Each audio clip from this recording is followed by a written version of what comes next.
प्रिय भाई बहनों, मित्रों, साथियों एवं प्यारे बच्चों, आप सबको जय मसीह की। मित्रों, आज भोर के समय आप सब लोगों का इस चैनल में स्वागत है। मित्रों, मुझे पूरी आशा और पूरा विश्वास है कि आप सब लोग अच्छी तरह से होंगे, स्वस्थ होंगे, फिट होंगे, सेहतमंद होंगे, क्योंकि परमेश्वर आपके साथ में है। हालेलुया। साथियों, मैं आज सबसे पहले वचन बताऊंगा, फिर प्रार्थना करूंगा। मित्रों, मैं पूरा आशा पूरा भरोसा करता हूं कि आप सब लोग अच्छी तरह से होंगे, स्वस्थ होंगे और आज जैसे रात भर परमेश्वर सुरक्षित रखा उसी दिन भर आप सुरक्षित रहेंगे। परमेश्वर की सुरक्षा आप सब लोगों पर हमेशा बनी रहेगी। हालेलुया। मेरे भाई और बहनों, मित्रों, मेरे साथियों, आज का वचन है सभा उपदेशक की किताब है, उसका 10 अध्याय का 3 वचन है। साथियों, मैं इस वचन के द्वारा बात करूंगा और इसी वचन के आधार पर प्रार्थना करूंगा। Hallelujah, hallelujah. साथियों, जब मूर्ख मार्ग पर चलता है तब भी उसे समझ नहीं सूझती। वह सब राहगीरों से कहता है, तुम मूर्ख हो। Hallelujah, hallelujah. साथियों, बुद्धिमान उसे उचित मार्ग की ओर उन्मुख करता है, किंतु मूर्ख का मन बुराई की ओर उसे प्रेरित करता है। हालेलुया।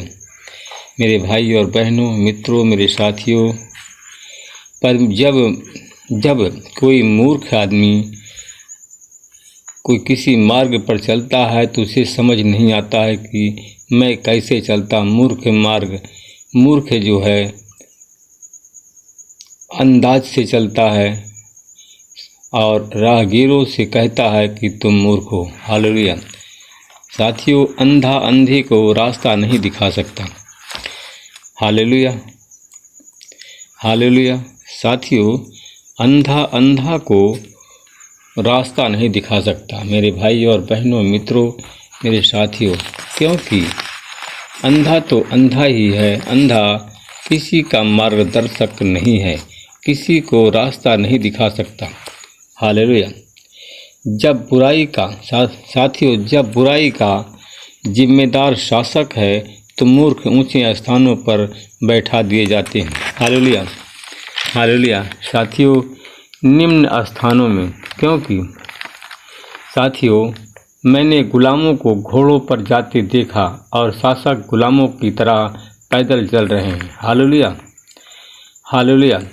जो व्यक्ति दूसरे के लिए गड्ढा खोदता है वह स्वयं उसमें गिर जाएगा।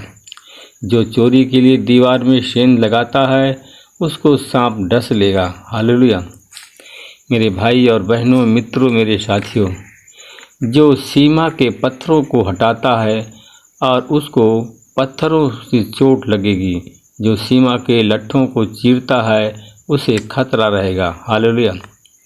साथियों, यदि कुल्हाड़ी थोथी हो और मनुष्य उसकी धार पैनी ना करे तो वह उसको प्रयुक्त करने में अधिक बल लगाना पड़ेगा, किंतु बुद्धि और बुद्धिमान को सफलता मिल जाएगी, किंतु बुद्धि सफलता की कुंजी है। Hallelujah, hallelujah. मेरे भाई और बहनों, मित्रों, मेरे साथियों, यदि मंत्र से सांप डस ले तो मंत्र फूंकने वाले से क्या लाभ है। यदि मंत्र से पहले सर्प उसे डस ले तो मंत्र फूंकने वाले से क्या लाभ। साथियों, बुद्धिमान मनुष्य के मुख से शब्द उसके लिए दूसरों की कृपा का साधन है, किंतु मूर्ख मनुष्य के ओंठ उसके विनाश के कारण हैं। Hallelujah, hallelujah. मेरे भाई और बहनों, मित्रों, मेरे साथियों, इसी प्रकार हम देखते हैं साथियों, सामरी नगर के प्रवेश द्वार पर 4 कुष्ठ रोगी रहते थे। उन्होंने एक दूसरे से कहा, हम मौत आने तक यहाँ बैठे क्यों रहें। यदि हम यह कहेंगे, आओ हम नगर में प्रवेश करें, तो नगर में अकाल फैला और वहाँ हम मर जाएंगे, किंतु यदि हम यहाँ बैठे रहेंगे तो यहाँ भी हम भूख से मर जाएंगे, इसलिए आओ हम चलें। हम सीरियाई सेना के पड़ाव पर जाएंगे। यदि वे हमें जीवित छोड़ देंगे तो हम जीवित रहेंगे। हालेलुया। साथियों, उसने कहा कि उन 4 कुष्ठ रोगियों ने कहा कि यथा वे सीरियाई सेना के पड़ाव पर जाने के लिए संध्या समय उठे, परंतु जब वे पड़ाव की सीमा पर पहुँचे तब उन्होंने देखा कि पड़ाव में एक भी सैनिक नहीं है। हालेलुया। क्योंकि इसका कारण यह था कि प्रभु ने सीरिया सेना को रथों और घोड़ों का स्वर, विशाल सेना का स्वर सुनाया, और उन लोगों ने, जो उन सैनिक थे, सीरिया के सैनिक थे, वे लोग परस्पर यह कहा कि देखो, इजराइल के राजा हम पर चढ़ाई करने के लिए हित्ती मिस्री देश के राजाओं की सेना को भाड़े पर बुलाया। साथियों, वे संध्या के समय भाग गए और अपने अपने तंबू, घोड़े, गधे छोड़ गए। साथियों, वे पड़ाव को जैसा का तैसा छोड़कर अपने प्राण बचाकर भाग गए। साथियों, जब वे कुष्ठ रोगी पड़ाव की सीमा पर पहुँचे तब उन्होंने एक तंबू में प्रवेश किया। उन्होंने खाया पिया और वहाँ से सोना, चांदी तथा कपड़े उठा करके चले गए। हालेलुया। साथियों, उन्होंने उनको छिपा दिया। उसके बाद वे लौटे और दूसरे तंबू में उन्होंने प्रवेश किया और उन्होंने वहाँ भी सारी वस्तुएं उठा ली और चले आए और उनको भी छिपा दिया। हालेलुया। मेरे भाई और बहनों, मित्रों, मेरे साथियों, तब उन्होंने आपस में कहा कि हम अच्छा काम नहीं कर रहे हैं। साथियों, उन 4 कुष्ठ रोगियों ने आपस में कहा कि हम यह अच्छा काम नहीं कर रहे हैं। साथियों, उन कुष्ठ रोगियों ने कहा, आज शुभ संदेश सुनाने का दिन है। उन लोगों ने कहा, यदि हम चुप रहेंगे साथियों, तो वह सवेरे प्रकाश के लिए ठहरे रहेंगे, तो हमें अपने अधर्म का फल भुगतना पड़ेगा।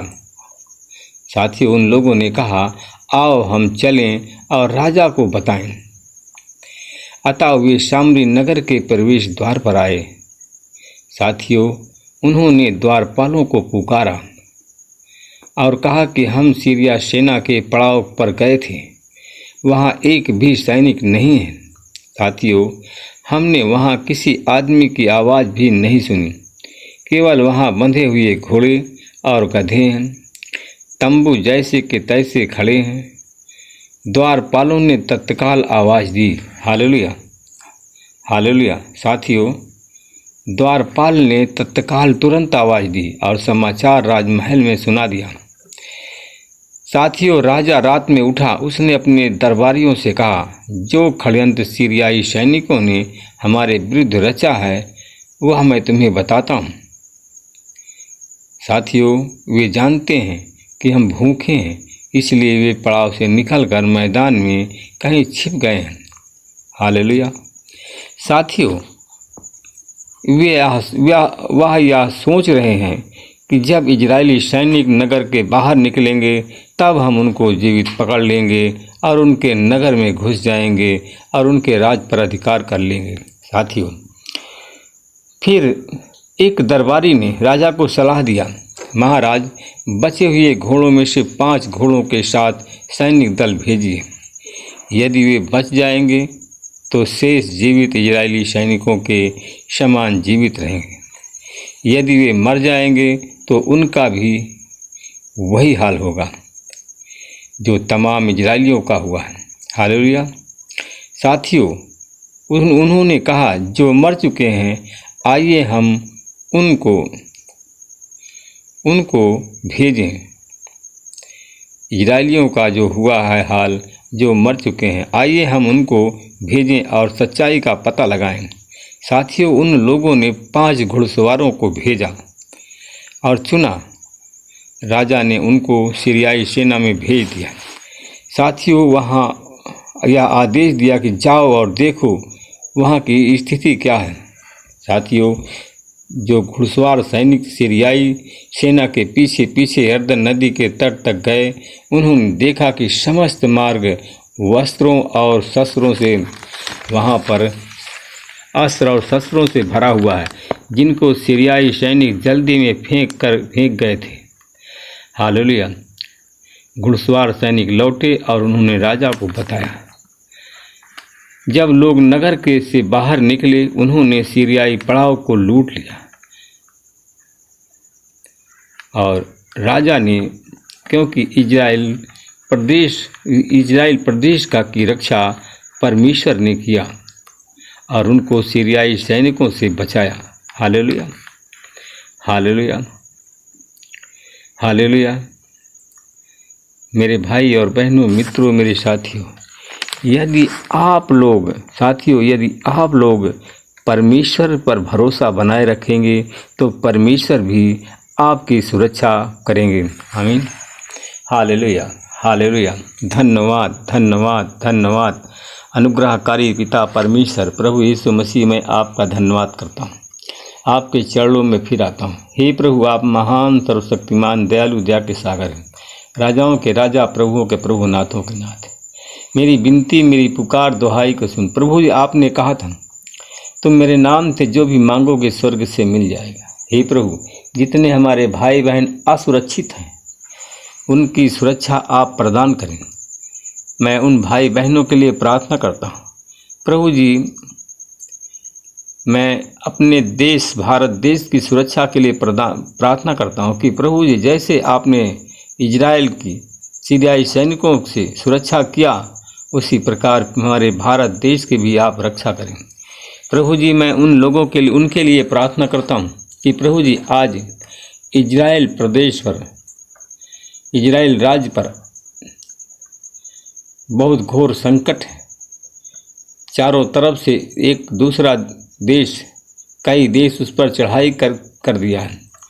प्रभु जी, मैं उनके लिए प्रार्थना करता हूँ, जैसे आपने सीरियाई सैनिकों के साथ में किया था, उसी प्रकार ईरान, फिलिस्तीन, जितने भी देश चढ़ाई कर रहे हैं, उन्हीं के साथ में वैसा ही आप व्यवहार करें। और प्रभु जी, सारा युद्ध समाप्त हो और लड़ाई झगड़ा बंद हो, गोलाबारी बंद हो और इजराइल प्रदेश के जितने भी दुश्मन विरोधी हैं सब पराजित हो जाएं। महिमा आपको देता हूँ। प्रभु जी, आप पूरे भारत देश की सुरक्षा करें।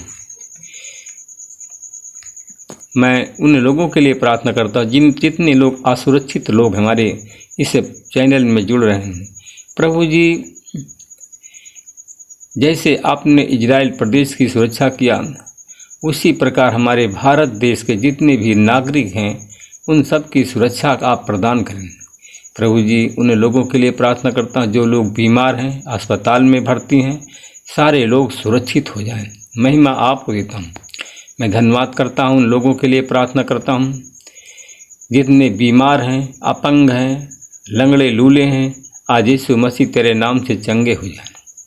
महिमा प्रभु आपको देता हूँ। इस प्रार्थना को उद्धार करता यीशु के नाम से मांगता हूँ। आमीन।